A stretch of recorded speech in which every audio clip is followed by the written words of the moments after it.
Barra de Opinión presenta.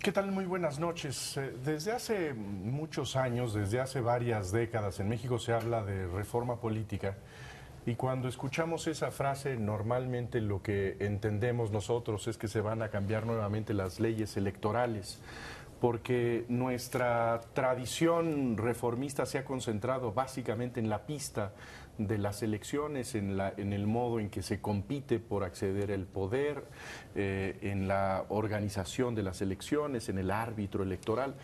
Pero recientemente en México ha habido un paquete de cambios a las instituciones políticas de México y nuevamente hemos usado la fórmula de reforma política para describir estos cambios. Se trata de una serie de modificaciones a la Constitución que han sido recibidos, digamos, con una especie digamos, que no han sido presentados por los partidos políticos como motivo de gran orgullo. Curiosamente, quienes han construido estas reformas han entrado recientemente en un debate para ver quién es el responsable de que la reforma a las instituciones democráticas no haya llegado al punto que debería haber llegado. Pero quizá antes de tratar de ubicar las responsabilidades por lo conseguido o por lo frustrado, valdría la pena tratar de ubicar en qué consisten estas modificaciones a las instituciones mexicanas, y creo que no hay mejor forma de conocer el contenido que escuchar la versión de tres de los arquitectos de estas reformas institucionales, a tres diputados al Congreso, que desde tres partidos políticos han contribuido a esta reforma.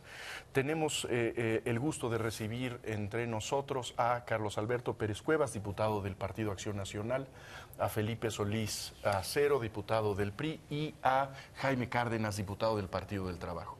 Creo que lo que sería importante es tratar de tener un cuadro sintético de qué fue lo que aprobó recientemente la Cámara de Diputados. Sí, lo puedo decir brevemente, Jesús.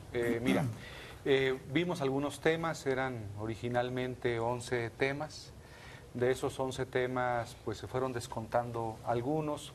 Pero la reforma política consiste en reconocer primero la candidatura independiente, ya si quieres en su momento discutiremos los detalles, el derecho o la facultad de iniciativa legislativa ciudadana, es decir, algo que no quedó, bueno, quedó y no quedó, la consulta ciudadana, vamos a ver en qué no quedó y en qué sí quedó. La reelección legislativa se discutió, pero no se aprobó, no quedó. Se discutió también el veto al presupuesto por parte del Ejecutivo, que se discutió, pero no quedó, al igual que la tácita reconducción presupuestal, que se discutió, pero no se aprobó. Lo que sí se aprobó fueron algunos mecanismos para la sustitución de presidente en caso de falta absoluta, un nuevo procedimiento para la toma de protesta del presidente, un método distinto para la designación de los titulares de los órganos reguladores de tres, COFETEL, Comisión Federal de Competencia y Comisión de Energía, y una reducción a la llamada cláusula de gobernabilidad de la Asamblea Legislativa del Distrito Federal, que ahora comentaremos en qué consistió, y facultades a los congresos locales y del Distrito Federal para legislar en materia de democracia participativa. En eso consistió la reforma política, son los temas. Yo quisiera aquí mencionar que da mucho gusto, bueno, a mí me da mucho gusto que por fin se haya entrado a la discusión, se haya llegado a un acuerdo sobre la ausencia absoluta del titular del Ejecutivo Federal, porque cuando uno revisa legislaciones comparadas, pues la verdad es que México tenía ahí una anomalía. No es que no existiera una reglamentación, es que existía una fórmula que es, digamos, en algún sentido irresponsable por los tiempos que lleva y por los pasos que da. Y la incertidumbre. Y la incertidumbre. En un mundo global, el no tener previsto ese paso, ese doloroso, es como ir a comprar un seguro de vida o una cosa así, es algo así como un terreno del cual no quiere uno hablar.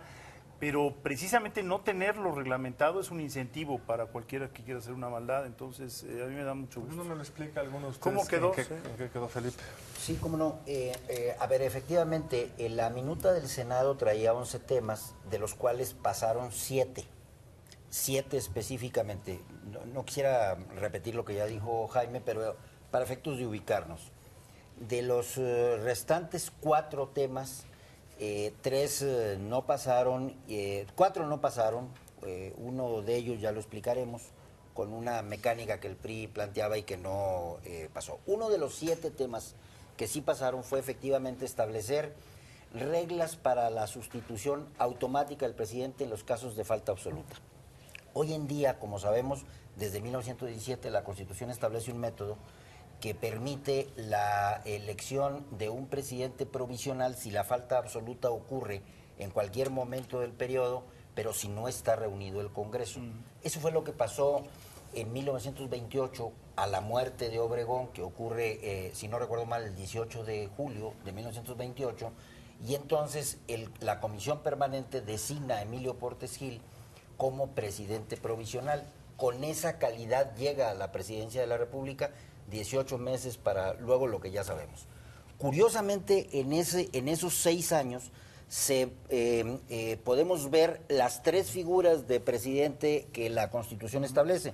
El presidente provisional, que lo fue Portes Gil, el presidente sustituto electo en elección extraordinaria, que lo fue Pascual Ortiz Rubio, y luego, como renuncia más o menos a los 2 años de mandato, hay un presidente sustituto designado por el Congreso de la Unión, que es Abelardo L. Rodríguez. Entonces, en ese periodo tuvimos las 4 figuras: el candidato triunfante, que no llegó a ser presidente constitucional, el presidente provisional, un presidente sustituto electo popularmente en elección extraordinaria y un presidente sustituto designado por el Congreso.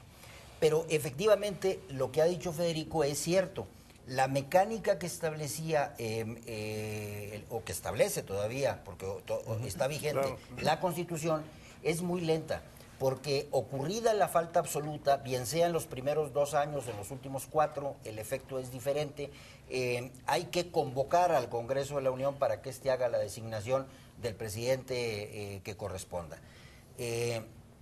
Lo que hace la minuta del Senado es eliminar la figura del presidente provisional, ya no permitir la intervención de la Comisión Permanente y establecer una fórmula de sustitución automática que hace recaer en el secretario de Gobernación. Lo cual, digamos, nos lleva a la consideración de que estamos dando lugar a la figura del vicepresidente. No estamos llamándole de esa manera, pero a partir de que esta reforma entrara en vigor, el secretario de Gobernación sería el vicepresidente de México. Con un matiz, porque el secretario de Gobernación, que efectivamente a la falta absoluta del presidente de la República asume la encargaduría del despacho, porque el texto ni siquiera le llama presidente provisional, es una suerte de encargado del despacho, lo será por unas horas, por unas semanas o cuando más por 60 días, porque le pusimos plazo al Congreso para que haga la designación. 60 días, plazo que por cierto no venía en la minuta del Senado. Finalmente quisiera decir que en la minuta del Senado venía una secuela: secretario de Gobernación, a falta de Hacienda, a falta de Relaciones Exteriores. Pero en comisiones quedó simplemente en el secretario de Gobernación, y en el Pleno, en una negociación ampliada que hicimos, le pusimos plazo a la designación en 60 días. Ahora, para seguir en este tema, que es un tema crucial, el de la sustitución del presidente, yo creo que es un avance importante el hecho de que tengamos nosotros ya un camino más claro en el caso de que desapareciera, que muriera el presidente de la República. No coloca en cuestionamiento el proceso de nombramiento de los colaboradores del presidente. Es decir, el nombramiento del secretario de Gobernación es un nombramiento que, cumpliendo con los requisitos de la ley, puede hacer el presidente de la República a quien se le dé la gana. puede ser su compadre, puede ser su pariente, su primo. En este sentido me parece que esta norma que le encomienda al presidente, digamos, al secretario de Gobernación, el encargarse del Ejecutivo, aunque fuera por 60 días, nos hace preguntarnos sobre si el secretario de Gobernación puede cumplir con esa función simplemente por tener la confianza de un solo mexicano. Bueno, yo creo que eso es lo que sigue, ¿no? A mí me parecería que lo que sigue es justamente plantearse eso, porque efectivamente la reforma no plantea limitación alguna al derecho de designar colaboradores del presidente de la República, que es bastante libre, no tanto como para designar parientes, porque ahí sí hay una limitación del título cuarto de la Constitución, pero digamos, fuera de los parientes, en los grados que están restringidos en el título cuarto, la designación es libérrima. Eso es cierto y me parece que ese es el paso que sigue. Ahora, sí creo que la acotación que hizo Felipe es todavía más seria, más fuerte, yo diría. No es un vicepresidente. Creo que sería confundir llamarlo así. Pero no termina el periodo No termina, sexenal. es el que se encarga de encauzar un proceso para que no quede el vacío. Pero ese debate se dio, eso que dice Jesús es un debate que dieron algunos diputados y muchos cuestionábamos el hecho de que 60 días era demasiado tiempo, que podía haber un ánimo de permanecer en el poder o de hacer un mal uso del poder, que tenía que ser el plazo mucho menor, más acotado, una semana, 15 días, pero 60 días nos parecían mucho. Fue parte del debate. Pero en todo hay siempre un costo-beneficio. Si lo acortas mucho, le quitas el beneficio de la conducción del Pero proceso. además hay limitaciones, ¿eh? El texto completo establece la restricción. Ese señor, el secretario de Gobernación, mientras es encargado del despacho, no puede mover funcionarios sin permiso del Senado. Entonces, está amarrado, ¿eh? Y tiene que rendir un digamos, informe. esta sombra huertista que en tenemos. llamarle encargado de despacho. Sí. Para que no haya ambigüedad al respecto. No dice exactamente encargado del despacho, pero sí no utiliza la palabra presidente ni Encargado provisional. provisionalmente. Dice encargado provisionalmente de la titularidad del Ejecutivo Y Federal. algo que para nuestra historia es siempre relevante por la sospecha sistemática que tenemos, es que no puede ser candidato a la presidencia de la República. Ese no fue puede. es otro debate. Yo creo que está matizado, y regreso a la expresión de vicepresidente, porque en realidad el vicepresidente, si estuvo en la boleta, lleva un contenido político. Es decir, hubo una población que votó por él. Esto me recuerda más a la figura colombiana del presidente, se llamaba presidente, no me acuerdo, que en realidad estaba en funciones, pero no acompañaba al presidente de la República. Cuya Entonces, única función era organizar la Exactamente. sucesión en caso de muerte del presidente. Y 60 días, bueno, puede sonar un periodo largo, pero pueden ser necesarios para que entonces ahora sí ya el legislativo tenga que llegar a un acuerdo. Que por cierto, Federico, a mí me pareció excesiva la limitación a que nunca más el secretario de Gobernación, que asume encargado del despacho, pueda volver a ser presidente de la República. A mí me parecía que lo correcto era impedirle que él pudiera ser designado por el Congreso. Dos cosas. Primero, presidente interino o sustituto según el caso. Es decir, tú eres el secretario de Gobernación, no podemos pensar en ti, Congreso, para efectos de designarte. Y luego, si la falta ocurriera en los primeros 2 años y hubiese necesidad de una extraordinaria, tú no puedes participar en ella. Pero me parece excesivo que un señor que está encargado unas horas o unas semanas o cuando más 60 días, nunca más en su vida pueda volver a ser. De hecho, venía así la minuta del Senado. En el Senado se modificó la redacción del artículo 83, que es el artículo que prohíbe la reelección del presidente. Entonces el Senado decía la minuta, se prohíbe la reelección para el presidente constitucional, el elegido en elecciones, el interino y el sustituto. Pero no decía nada del provisional. Porque ya no existe. Porque ya, decía Felipe, porque ya no existe. Pero entonces nosotros agregamos, insistimos y logramos, con el apoyo de todos los partidos, del PRI y del PAN, logramos que se dijera también, se prohíbe la reelección para el encargado provisional Pero los del diputados Ejecutivo. ponen cosas en la mesa, sanción, pero sin sanciones. Tendría que haber 3 consejeros más del IFE y no hay. ¿Qué pasa si a los 60 días no han nombrado el sustituto o el provisional el que resulta? Inclusive antes, Carlos, ¿eh? Bueno, ¿Qué el pasa? límite es 60. Pero ¿qué pasa si inclusive el secretario de Gobernación está en el supuesto del presidente? Digo, porque podría parecer muy casuístico, pero que falten los dos Bueno, en el pero momento. ese, digamos, es otro problema. Claro. Pero el Ese ya problema es una primero falta que a mí de me parece es ponen un límite y no se ponen de acuerdo, porque esto pasa porque se pongan de acuerdo, igual que en el IFE. ¿Qué pasa si no se ponen de Ha, acuerdo? ha habido casos, ¿verdad? Ha habido casos. Pues no hay sanción, no hay sanción. Y esto habla Ahí de que quedó una segunda laguna, es. una lagunita. Ahora, una lagunita, Una pero lo que laguna, dice una Carlos también constitución, es cierto. tiene sentido y yo creo que nos llevaría al próximo paso, que son los protocolos que tiene cualquier república que se considere seria. O sea, no es posible que ande viajando en el mismo avión o en el mismo helicóptero el presidente de la República, el secretario de Gobernación, el presidente de la Suprema Corte, el secretario de la Defensa, el presidente del Senado. Digo, como era costumbre y todavía se sigue Pero no aplicando. solo Eso es viajando, una en un mismo lugar al mismo irresponsable. tiempo, porque no Bueno. solo pasan accidentes viajando en un México Yo complicado. puse el caso del protocolo de viaje porque es de los más elementales, ¿no? Que era quizá Más elemental. la lógica de la minuta, al contemplar que hubiese otros secretarios de Estado en un orden de prelación. El PAN, inclusive, en el debate lo que propusimos era que tomáramos en consideración ese orden de prelación de la ley orgánica federal, para evitar cuál tenía más peso que otro, pero parece de veras un hecho casuístico y que no pudiese suceder, pero estamos expuestos a todo. Y ya que estamos en esos temas, lo que tampoco está reglamentado es la sustitución de los consejeros, perdón, de los magistrados del Tribunal Electoral del Poder Judicial de la Federación. Es decir, si van los 5, 4 o 3 y ocurre un accidente, ¿Qué pasa? la calificación presidencial queda coja.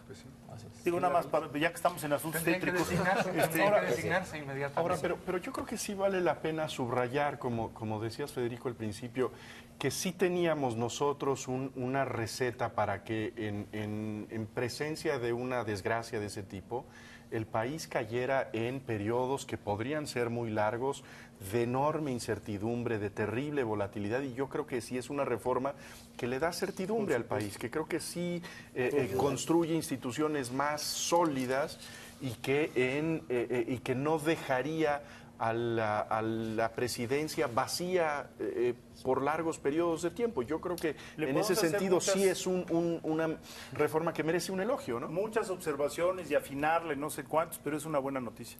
Pero la mala noticia es que tenemos que ir a hacer un corte. Vamos a un corte y ahora regresamos a seguir platicando sobre este paquete de reformas constitucionales que modifican la vida política de los mexicanos. Vamos a un corte y regresamos. Vamos a estar unos 10 programas.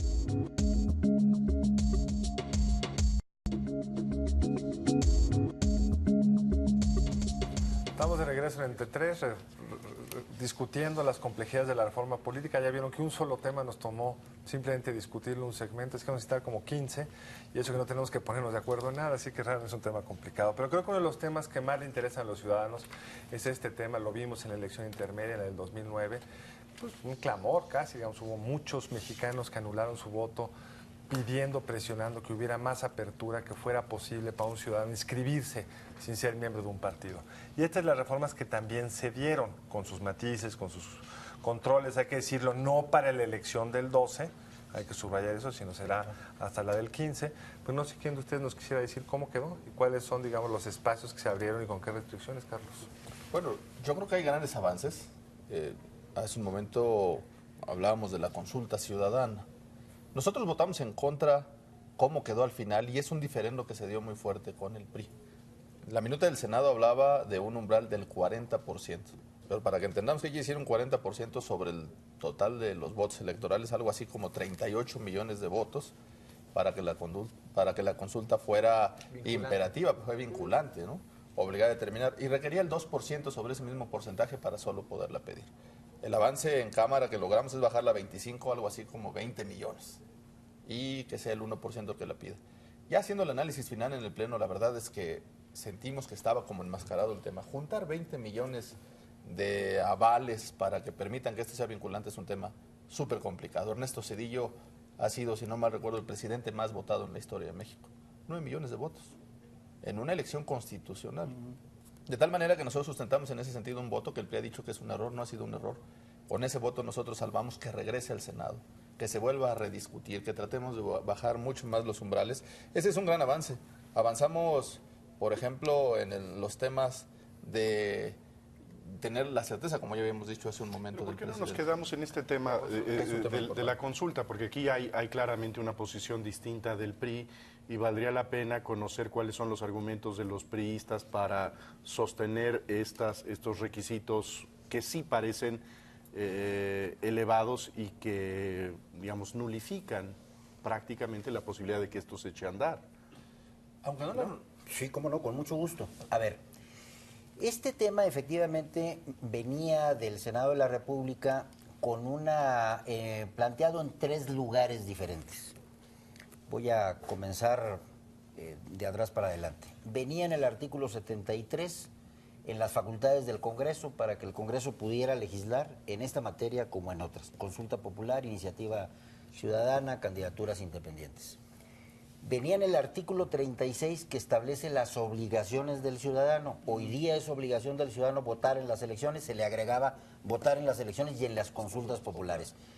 Obligación ciudadana. Y venía en el artículo 35 que son derechos de los ciudadanos, con una fracción octava muy desagregada, muy amplia, que establecía quiénes la podían pedir, la consulta popular, el presidente de la República, el 33% de cada cámara o hasta el 2% de los electores inscritos en el registro, en la lista nominal de electores. Venía la obligación del IFE de organizarla, venía la obligación de la Corte de determinar la procedencia constitucional de los temas sujetos a consulta, venía el umbral del 40% para hacer la vinculatoria, venían los temas en los que no puede haber consulta, el tema electoral, el tema de ingresos, el tema de gasto, de derechos humanos, de seguridad nacional, etcétera. Temas que son comunes casi en todas partes. La posibilidad de hacerla en la jornada electoral, etcétera. En las comisiones, el tema fue analizado con todo detalle. Y efectivamente, en comisiones se disminuyó de 2 a 1%. El monto requerido para solicitarla. Que son como 800,000 ciudadanos. Y se disminuyó del 40 al 25% el umbral requerido para que fuera obligatorio el resultado de la consulta. Eso es de participación. De participación, sí. Es muy pertinente el comentario, no de los que digan sí o no, sino de los que participen. Se pidió un 25%. Digamos, como el quórum de asistencia. Como quórum de asistencia. ¿Por qué? Porque, entre otras cosas, una cuestión que se puede someter a consulta popular de los ciudadanos es la determinación del Congreso de legislar o no legislar sobre una materia. Entonces, el Congreso puede decir, a ver, ciudadanía, dime si legislo o no en este tema que es controversial. Bueno, se requiere un mínimo de sustento de manera que no sea una población marginal respecto del total del país la que esté imponiendo una legislación. Por eso tiene sentido un mínimo de participación. Excesivo, ¿no? Nada más termino. Por eso tiene sentido un mínimo de participación. Pero miren, yo tengo aquí la versión estenográfica de la parte conducente de las reuniones de Comisiones Unidas de Gobernación y de Puntos Constitucionales, que se celebró el 12 de octubre de 2011. Aquí está la parte conducente. Y aquí está el voto sobre el 25%, la disminución del 40 al 25%. Y aquí está la forma en la que fue votada. Se votó por 57 votos a favor, ningún voto en contra y una abstención. Que fue la mía. Usted, que fue efectivamente la de Jaime Cárdenas. Jaime se abstuvo con ese argumento. El PAN, Pérez Cuevas aquí presente y todos los demás, igual que los del PRD, votaron a favor. Aquí se las dejo, ahí está la versión estenográfica. Entonces resulta, pues la pregunta es ¿por qué se desdice verdaderamente sorprendente que el 12 de octubre el PAN vote a favor. Aquí está la versión estenográfica, la puedo mandar completa si quieren, pero aquí está la parte conducente. Aquí está la parte conducente. Y si eso ocurre el 12 de octubre y el viernes pasado, les doy mi lectura. el viernes pasado, tú dices el PAN lo que piensas. permíteme contestar. vota en contra. Sí. ¿Por qué el PAN vota así? Y el PRI se ha empeñado en decir que ha sido un error y que en el Pleno de pronto Porque incluso es una cambiamos. contradicción. Bueno, lo que habría que primero decir es que este es un proceso legislativo y tiene diversas etapas. Si este argumento fuera del todo válido, entonces no tendría razón de ser La lo votación que hacemos en la Cámara, Claro, en el Pleno. porque Ya tendríamos se que votó en sujetarnos a comisiones. lo que nos dice el Senado, a lo que viene luego en comisiones, y no podríamos desdecirnos, si no es un proceso de revisión. En ese momento consideramos que habíamos logrado bajar los umbrales, de 40 a 25 parece atractivo, de 38 millones a 19, bueno, para tener ese umbral, bajarlo al 1%, alrededor de 800,000 para poderla pedir, parecía, pero en ese momento construimos el acuerdo de una vez que graficamos en el Senado la posibilidad de que la Cámara tenía disposición de bajar el umbral, explorábamos un umbral mayor. El PRD incluso proponía un umbral de 0.36, que es mucho más alcanzable, tampoco lo deja abierto. Nosotros proponíamos 0.13. Ahora, desde el punto de vista, más allá de la mecánica, yo comparto el argumento del diputado de Felipe, digamos. Sí creo que en los temas importantes, si nos vamos a estar saltando a los órganos de representación por la razón que sea, pues quiere decir que es un tema que importe, que la gente está dispuesta a votar, y si no quiere salir a votar, pues quiere decir que el asunto no tiene suficiente mérito. O sea, de lo que Ni ganó el PRI. modo, porque lo otro se presta ciertamente a que grupos pequeños, bien movilizados, Sí. puedan llevarnos a reformas que no representan el verdadero Así interés es. mayoritario. Hay que hacer ese cargo, que si uno quiere consultas populares, tiene que salir a votar. El tema es, una de las cuestiones más discutidas en la Cámara, fue que el PRI propuso desde la Comisión de Puntos que la consulta popular no pudiese celebrarse en año electoral, durante la jornada, sino que la consulta popular podía realizarse una máximo al año y siempre y cuando no se tratara del año electoral.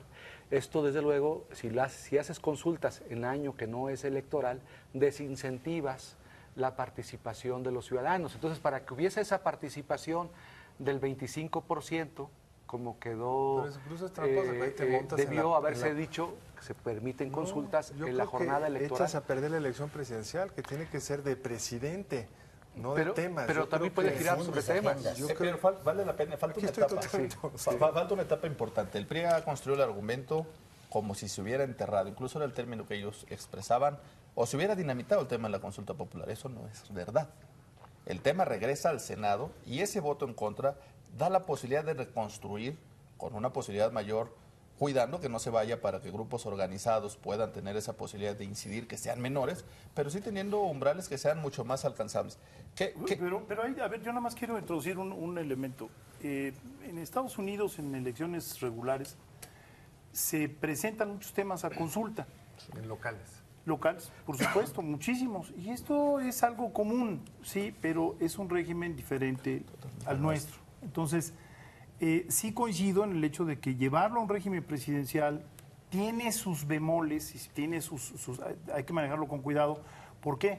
Porque es una norma que nació de una forma distinta. Entonces, el tener un umbral alto y separarlo de los procesos electorales hace que la agenda esté más clara. Porque si no, un candidato popular puede en su campaña incluir una reforma que suene muy bien y que por el carisma mismo del candidato pueda progresar.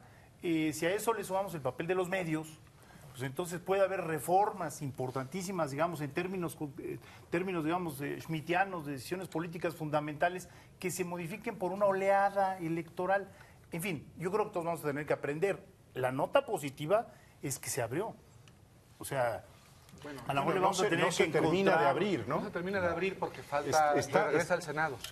A ver, en la fracción octava del 35, donde estaba todo lo que narré de la consulta popular, fue votada en contra y por lo sí, tanto sí, salió. sí. Salió. No es estrictamente cierto que el Senado lo pueda recuperar porque hay allí un problema de criterio. Hay dos interpretaciones sobre el artículo 72, apartado E. Hoy tuve oportunidad de conversar con algunos senadores y me decían que probablemente utilicen, en todo caso de que decidan insistir en la consulta popular, el procedimiento de abrir un nuevo proceso legislativo con una nueva iniciativa, para no correr riesgos. Sí, aunque sin embargo, Felipe, Queda perdón que te salvado el interrumpa, tema está en salvado el dictamen, tema en la consulta que fue porque el voto está, positivo en porque el está siguiente en el artículo. 36 Pero como obligación vinculada a ley, y está ¿no? en el 73 Pero es el como peor, facultad del Jaime, Congreso. Jaime, es el Lo peor, sé, es el lo peor sé. de los Sé mundos. que no voy a interrumpir en la parte técnica porque creo que el público le... Por Sí, lo ya menos ahorita, por yo pregunté una cosa muy concreta y el diputado fue por otro lado, Carlos, que es cómo quedó la otra iniciativa que la gente quería, porque había exactamente las candidaturas independientes. No son en el 2012, serán a partir del 15. ¿Con qué criterios, restricciones, condiciones, etcétera? No sé quién Bueno, quiera nosotros contestar. en el PAN impulsamos el tema el 2012, no salió. El PRI no tenía interés de que saliera, pero yo creo que el tema central es que eso se mezcló con otros asuntos. Reelección, que No, modificó... Perdón que te interrumpa, ¿por qué no nos cuentan más? ¿Qué sí salió? Lo de la candidatura independiente, ahí el PAN nos apoyó, apoyó a la izquierda. Ahí nosotros decíamos sí a la candidatura independiente, pero con financiamiento público, con tiempos para los candidatos en radio y televisión, tiempos del Estado, y establecíamos un pequeño umbral por distrito, por estado, de firmas, para que se apoyara al candidato independiente.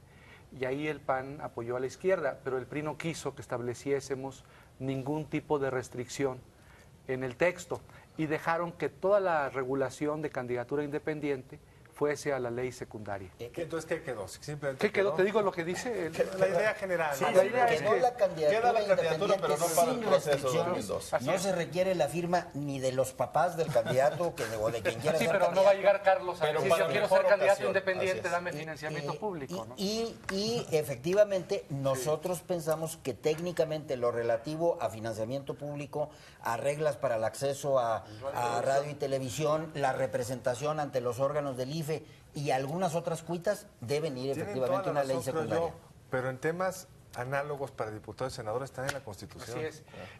Y el miedo que nos da a Hay que nosotros tener en la izquierda es congruencia. que en la legislación secundaria vayan a establecer requisitos excesivos, que les vayan a cortar el financiamiento público, que les vayan a restringir el acceso a radio Entonces, y televisión. hoy todavía falta eso. Falta eso. Entonces todavía no sabemos cómo Así quedó. es. Está la Simplemente figura, no está está... el sustento. Está la Está figura, sin pero no hay requisitos, la ¿eh? regulación. Está iniciativa preferente, la posibilidad del presidente de presentar Dos iniciativas dos por iniciativas preferentes por Eso periodo. vale la que eso pena quedó- explicarlo al es gran público. importante, ¿no? porque- Explícalo tú, porque fue una propuesta del PAN. Es propuesta del PAN. El propio presidente puede presentar iniciativa preferente el día de la apertura de cada periodo ordinario. Puede señalar con el carácter de las iniciativas que hubiera presentado anteriormente. ¿Qué significa esto? Que si en las propias comisiones durante el periodo no se ponen de acuerdo para poder dictaminarlas, pasarán al Pleno y el Pleno estará obligado 30 días. a discutirla en el plazo de 30 días y entonces habrá la posibilidad de tener certeza sobre temas que le interesen al Ejecutivo. Y sobre todo digamos, llamar a la responsabilidad de las distintas fuerzas políticas que frente a estas iniciativas tendrán que pronunciarse. ¿Sí o no? Y yo creo que es un reclamo que ha hecho el presidente Calderón en donde tiene buenos argumentos. Mando yo iniciativas y el Congreso ni siquiera las examina. Esto obliga a las fuerzas políticas a Pronunciarse. decir públicamente que la rechaza o respaldarlas, pero decirle a la ciudadanía cuál es su postura. Yo creo que es un avance también, ¿no? Yo haría dos comentarios muy breves. El primero es que es un mecanismo de equilibrio entre el Congreso y el presidente de la República, que por cierto también venía en la iniciativa del PRI. La iniciativa de los senadores encontramos acuerdo. también venía. Y segunda cuestión, la iniciativa preferente equilibra también la cancelación del veto de bolsillo. Era una con otra. El presidente tenía el veto de bolsillo, ya se canceló. O sea, ya, explícanos rápido qué es el veto de bolsillo, el para que veto, el público esta, tenga claro. esta posibilidad que tenía el presidente de la República de recibir un decreto del Congreso de la Unión para publicarlo en el Diario Oficial de la Federación, agarrarlo, meterlo al bolsillo, al cajón y no ordenar la publicación y por lo tanto una norma aprobada por el Congreso que nunca entraba en vigor. Eso desapareció con una reforma reciente de esta legislatura. Hacía falta equilibrarlo con la iniciativa preferente. Y de alguna manera acabamos un poco con la congeladora legislativa en estos dos temas que el presidente puede presentar. Pero también hay una acotación precisa que habrá que decir. No podrá tratarse de reformas constitucionales. Yo creo que ese es un tema que Reformas perfectamente legales, acota leyes. para tener estos equilibrios que dice Felipe Solís. Es cierto. Muy bueno, tenemos que hacer una pausa. Regresamos pronto a seguir hablando de estos cambios recientes a las instituciones políticas mexicanas.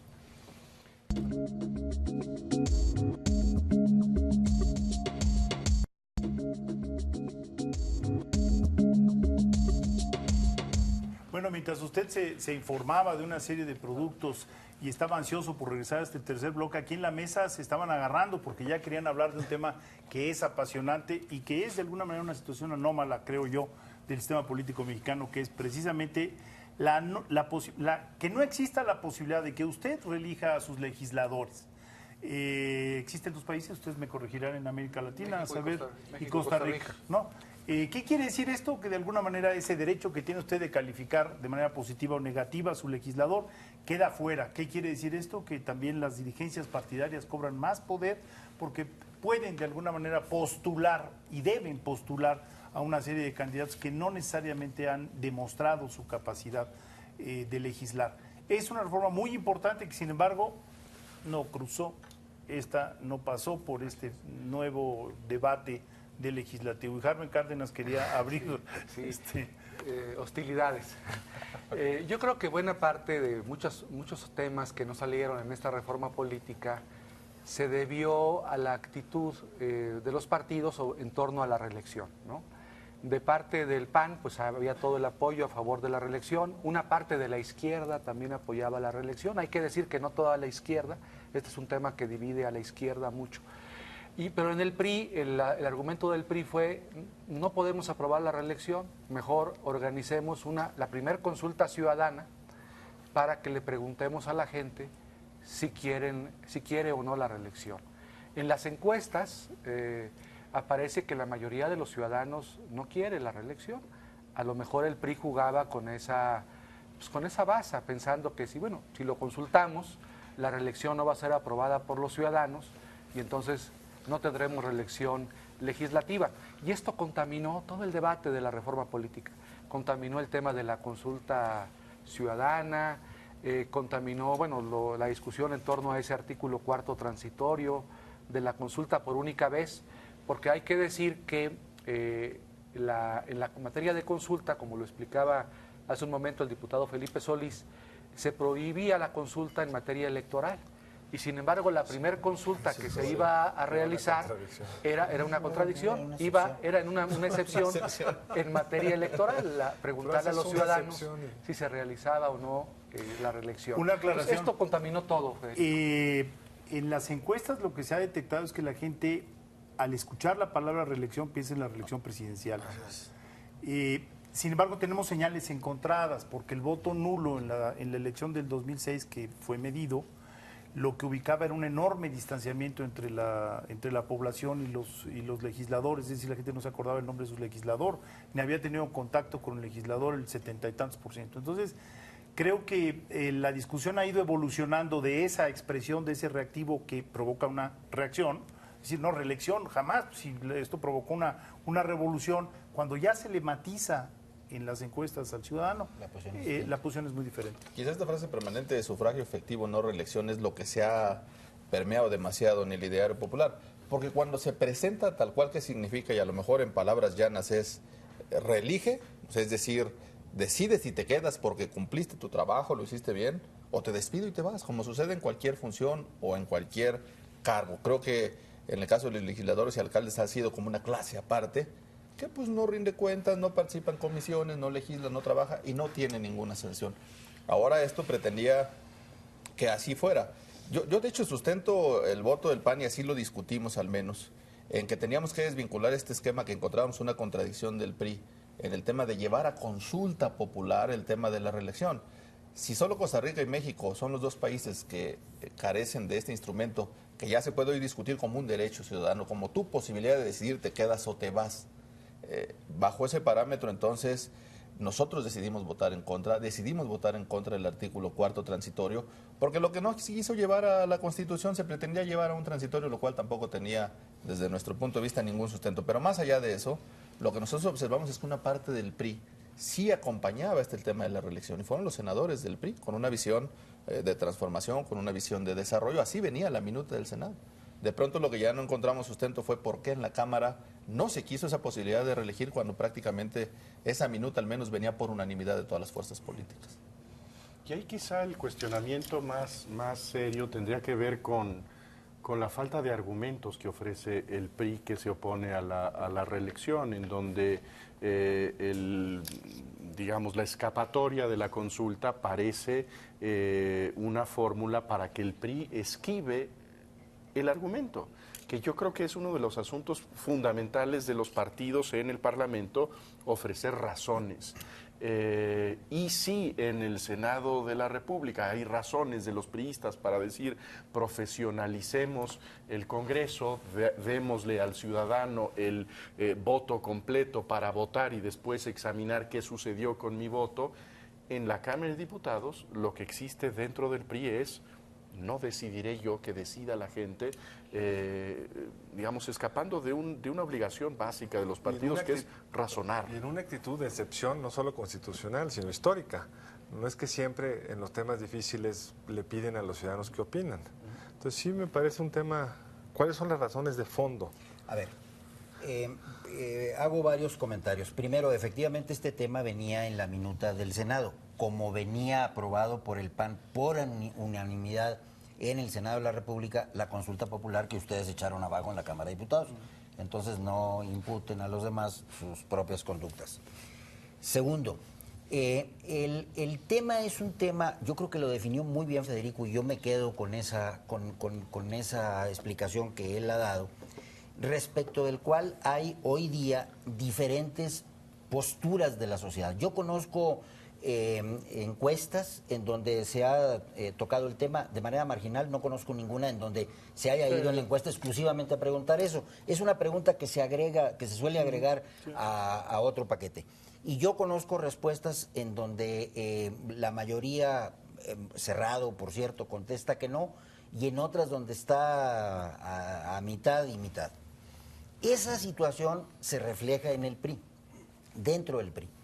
Yo en lo personal estoy en favor de una reelección inmediata de legisladores acotada, como venía del Senado. No la fórmula americana de ad infinitum, sino la acotada. Yo en lo personal. Pero hay muchos, y como yo, muchos compañeros diputados. Pero hay también muchos compañeros diputados que están en contra y ven en el fenómeno riesgos. Ven riesgos de intervención indeseable del narcotráfico, ven riesgos de intervención indeseable de factores de poder económico, etcétera. Pero eso es un riesgo para las elecciones en general. Es probable, Carlos... No veo la diferencia entre reelección y no. Es probable, Carlos, y probablemente te lo puedan explicar quienes sostienen esa postura, que no es mi caso. Pero, ¿qué fue lo que ocurrió? Que frente a una percepción social de división sobre el tema, no me detengo más, exactamente como lo ha planteado Federico, y una evidente diversidad de opiniones internas dentro de nuestro grupo parlamentario y dentro del partido en general, nosotros optamos por señalar, no escapando al problema, sino más bien diciendo, bueno, que sea la sociedad la que defina. ¿Por qué no es escapar del problema? Es escapar de una decisión. No, y los partidos políticos deben definir frente a la ciudadanía. Hace un momento hacíamos el elogio de la iniciativa preferente. ¿Qué pide la iniciativa preferente? Una postura pública de los partidos. ¿Qué no hizo el PRI en este asunto? Una postura pública frente a la ciudadanía. Me parece un acto de incongruencia frente a este deber de tener una postura. Sobre todo si estuvieran acostumbrados a siempre que hay dudas en el partido, en la sociedad, lo mandan a consulta popular. Pero en la historia del PRI no había pasado una decisión como esa. Porque no existía, no, la consulta popular todavía no existe. La consulta popular la íbamos a poner ahora, la echó abajo el paño. La iban a poner ahora para todos los temas menos para estos. Exactamente. Que hay cierta tensión ahí. Establecimos aquí una excepción que el propio Jaime Cárdenas en tribuna, que ahora dice que no se puede, pero que en tribuna defendió la excepción establecida en el artículo 4 transitorio, nos explicó con todo detalle cómo hay innumerables casos de reformas constitucionales en donde una norma que establece un procedimiento puede establecer una excepción por única vez. De manera que tuvimos un debate sobre la naturaleza de manera que contradicción constitucional o jurídica sobre el particular no existía. Yo no admito que nosotros o estemos eludiendo tomar una responsabilidad en relación con el tema de la reelección. Lo dijimos con toda claridad. Dentro de nosotros hay división sobre el particular, hay diversidad de opiniones sobre el particular y nosotros, frente a una situación de la sociedad en igualdad de condiciones de división, preferimos ir a una consulta y dijimos, nosotros admitiremos lo que la consulta diga. Sí. Amañado y demás. ¿La ibas a organizar tú? Déjame dar un argumento. No, por supuesto que no, pero pretender que bajo el contexto de cómo se entiende la reelección salga un universo tan grande a decir si la acepta o no, bueno, es un poco complicado. Pero decía Jesús hace un rato, estamos obligados a dar argumentos. Y justo yo voy a dar un argumento de por qué ustedes sí tienen una contradicción, votando los senadores a favor de la reelección y votando los diputados en contra. Y en el caso lo que nosotros logramos, acordado incluso con el PRD, de por qué votar en ese momento en contra de la consulta ciudadana, justo para salvar un acto de incongruencia. Si nosotros hubiéramos votado a favor de la consulta ciudadana, hubiéramos estado obligados a votar a favor del cuarto transitorio que te daba la pauta para organizar la reelección mediante una consulta ciudadana. Con las 2/3 partes, como se había construido esto, no había más que hacer, más que obligarnos. Al momento de votar en contra, a lo mejor queda inacabado el proceso, pero queda nuevamente en manos de los senadores y quizá de los diputados cuando regrese para reconstruirla. Pero hubiera sido verdaderamente, nos hubiéramos dejado fuera el tema totalmente de consulta ciudadana, obligándola a hacerla y luego el transitorio obligado a llevar a consulta popular el tema de reelección. En el fondo, digamos, hay una discusión velada, pero que tenemos que dar, y es la de que estamos acostumbrados al voto monolítico, ¿no? Decir, bueno, todo un partido tiene que estar a favor, y pues no, en una sociedad democrática, pues con frecuencia lo estamos viendo al interior del PRD, en muchos temas al interior del Partido de Acción Nacional y al interior del PRI. Y esperábamos a lo mejor por un acto reflejo, decir, no, ya pasó la minuta del Senado, ya está en la Cámara de Diputados y ahora en bloque van a votar, que sí, nada más que resulta que el grupo parlamentario del PRI en la Cámara de Diputados es mucho más amplio, mucho más diverso, por razones nada más numéricas, ya no entro en otras cuestiones.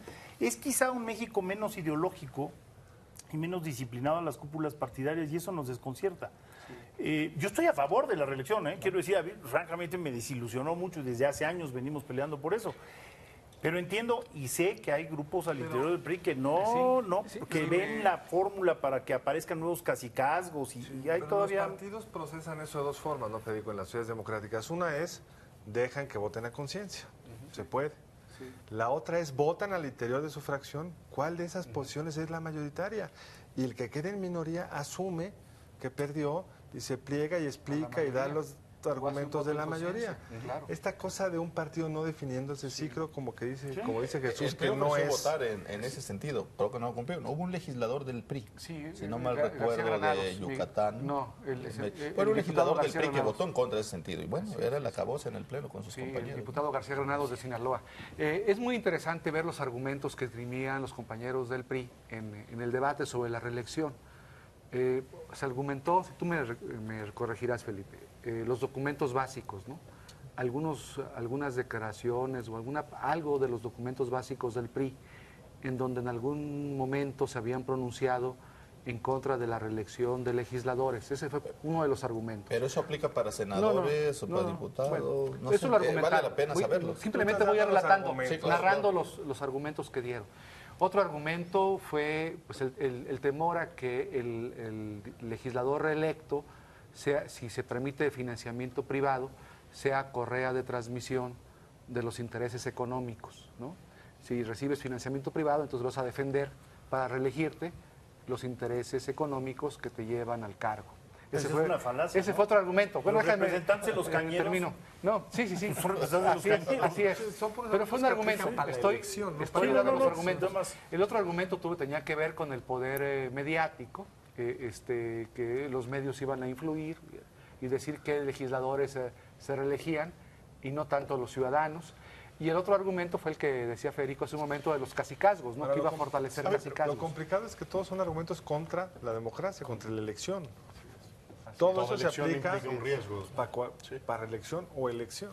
Ahora, yo creo que nos queda poco tiempo del programa y a mí lo que me llama la atención es que estamos ante el nacimiento de una reforma política y lo que percibo es que hay una especie de vergüenza de los creadores de la reforma política frente a su criatura, en donde, es que ellos fueron los culpables de haberla frustrado, fueron los de allá. Fueron los incongruentes del PAN los que frustraron la consulta popular. Fueron los incongruentes del PRI que votaron en contra del Senado. Hay una especie de hijo malnacido en donde no hay nadie que haya sido el responsable de esta reforma. Y creo que es una reforma muy limitada, pero creo que es una reforma positiva. Sí. Yo coincido contigo. Además, pudiera ser un síndrome generalizable, ¿no? O sea, en realidad hay un producto, todos hubiéramos deseado más reformas, que fueran mejor, pero hay un producto y sin embargo no logra haber un consenso sobre el producto, que es de todos. ¿No? Sí, es una reforma desde luego muy limitada, o sea, los temas fundamentales de una reforma política no se trataron, están pendientes, pero yo encontré un ánimo, o sea, en todos los grupos parlamentarios, el ánimo es de que nos quedamos con ganas de más, ¿no? De mayor transformación. Lo que quedó claro es que necesitamos, después de este debate, que fue muy intenso, 50 horas, ¿no? 50 horas. Yo desde que soy diputado, bueno, es la primera vez que soy diputado. Y ya no vas a ser diputado. Y ya seguramente ya no, y seguramente ya no. Si hubiera reelección, este debate se pudiera dar. Subrayaría otra aplicaba cosa. para nosotros. En esta reforma hay muchos temas que eran tabú durante mucho tiempo para los partidos, para el PAN y para el PRI particularmente. Y dejaron de ser tabús. Las candidaturas independientes ya están, los mecanismos de democracia semidirecta ya están caminando. Esas cosas que eran indiscutibles están. Ahora tenía que tratar a Chucho de vocero. Te voy a contar algo entre el PAN y la izquierda. Incluso los temas que no Sí, se pudieron por construir, ejemplo, el debate fue muy hay un tema que no se intenso. pudo construir, que fue la revocación de mandato. Encontramos. Que no venía en la minuta. No venía en la minuta. Por fortuna no, Pero no se aprobó la déjenles digo revocación cómo de fue la mandato, negociación por entre la fortuna. izquierda y el PAN sobre la reelección y la revocación de mandato. Al PAN no le gustaba la revocación de mandato. Y en la izquierda había muchos que hacían fuchi a la reelección. Entonces el acuerdo fue, si ustedes apoyan la revocación de mandato, nosotros apoyamos la reelección. Bueno, dicho Eso fue así. interesante, así fue. A confesión de parte No, no, con sí, relevo de pruebas. No, no es Para el PAN vergonzoso. me parece Pero una no, vergüenza. no, pero es importante porque, o sea, Bueno. Felipe lo ve con un sentido malévolo, pero, yo creo no hay que verlo así, vergonzoso. sino hay que verlo en un sentido positivo, ¿no? En un sentido positivo. En un sentido positivo porque estábamos tratando de abrir espacios, ¿no? De entendimientos. Tal vez no muy es que ahí refinados. es nuevamente el problema. El PAN no tenía argumentos para defender la revocación de mandatos y sin embargo fue con ella. Así ¿Por es. qué? Por un pacto con Con nosotros, el con la PRD izquierda, en sí. contra del PRI. Confesado Creo públicamente. que- Bueno, ahora el PRI ha dicho que va Creo con que la es un revocación poco- de mandato. un poco penoso el proceso legislativo. Ahora el PRI dice que va con la revocación de mandato. Estamos discutiendo eso en la comisión de en puntos. comisión. Y espero que tengan Les palabra. voy a tener que revocar la palabra porque se acabó el tiempo. Felipe, Jaime, Carlos, Alberto, muchas gracias. Y gracias a ustedes por acompañarnos en esta emisión de Entre Tres. Los esperamos el siguiente lunes a la misma hora. Buenas noches, me cambiaron la cámara. Buenas noches, que les vaya muy bien.